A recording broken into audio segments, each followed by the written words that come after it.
इस बार सीधे उसने नव्या के सिर को पकड़ा और किस करने के लिए आगे बढ़ा। नव्या की आंखें बड़ी हो गई।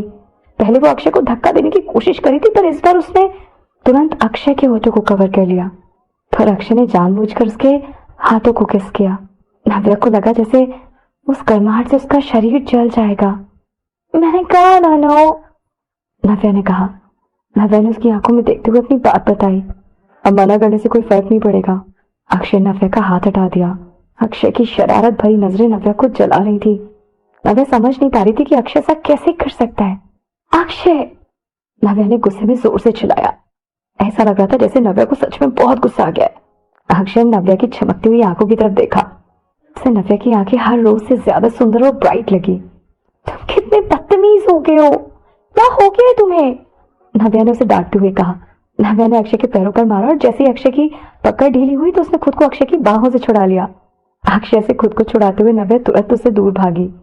अक्षय कुछ देर के लिए बिना हिले खड़ा रहा और उसने नव्या को पकड़ने की कोशिश नहीं की। शिट, उसने धीरे से खुद से कहा। उसने गुस्से में वहीं रखे चेयर को लात मारी और वो चेयर जाकर दूर गिरी। फिर इसके बाद भी उसका गुस्सा पूरी तरह शांत नहीं हुआ। टेबल पर रखी सभी चीजों को अक्षय ने गुस्से में जमीन पर फेंक दिया। Damn it, dam, shit. बहुत बुरी तरह खुद को कोसने लगा, पर समझ नहीं आ रहा था कि ये गुस्सा किसी और के लिए था या खुद पर उसको गुस्सा आया। अक्षय उसे फिर से पकड़ ना ले, इस डर से नव्या की रुकने की हिम्मत ही नहीं हुई। भागकर नव्या नीचे वाले फ्लोर पर पहुंच गई। रास्ते में उसे वहीं संजना मिली, जो बस अभी अभी रिक्रिएशन रूम से बाहर जा रही थी। संजना और नव्या दोनों एक दूसरे से टकरा गए।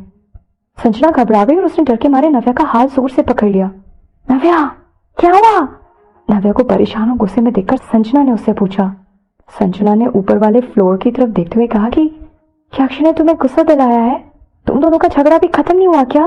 उसके साथ झगड़ा कौन खत्म करना चाहता है? नव्या ने गुस्से में कहा।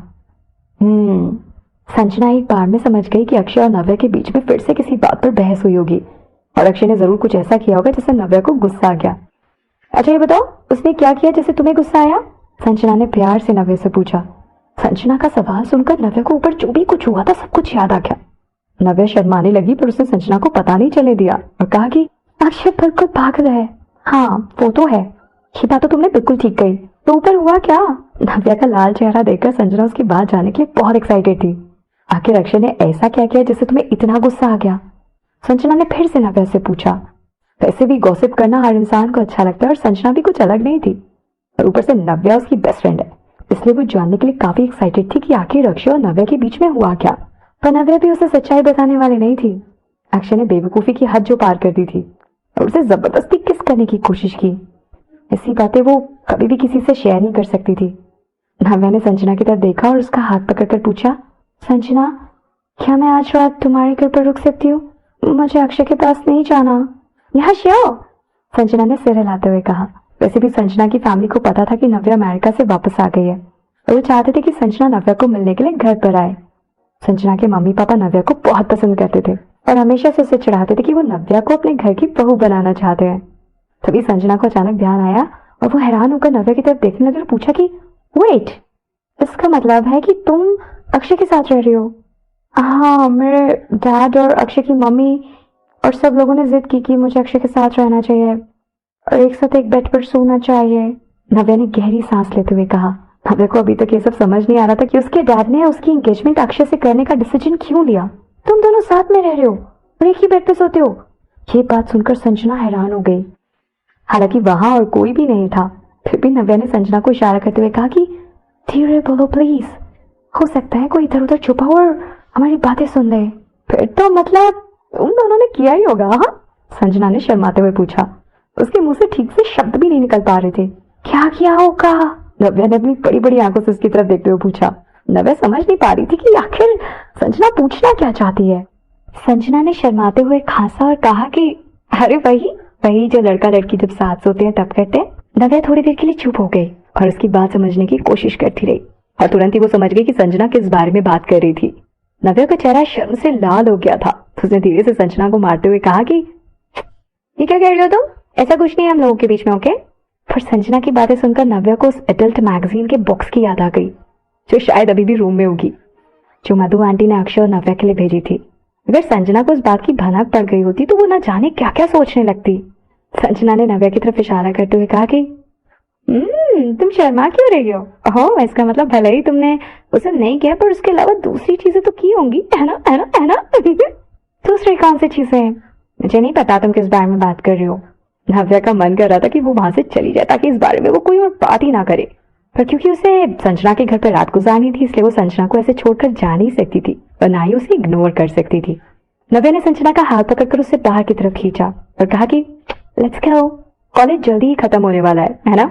नव्या को डर लग रहा था कि अगर वो वहीं घूमती रहेगी तो शायद अक्षय वहां आ जाएगा और उसे अक्षय का सामना करना पड़ेगा, और उसे ये नहीं समझ आ रहा था कि इस समय वो अक्षय को देखकर कैसे रिएक्ट करेगी।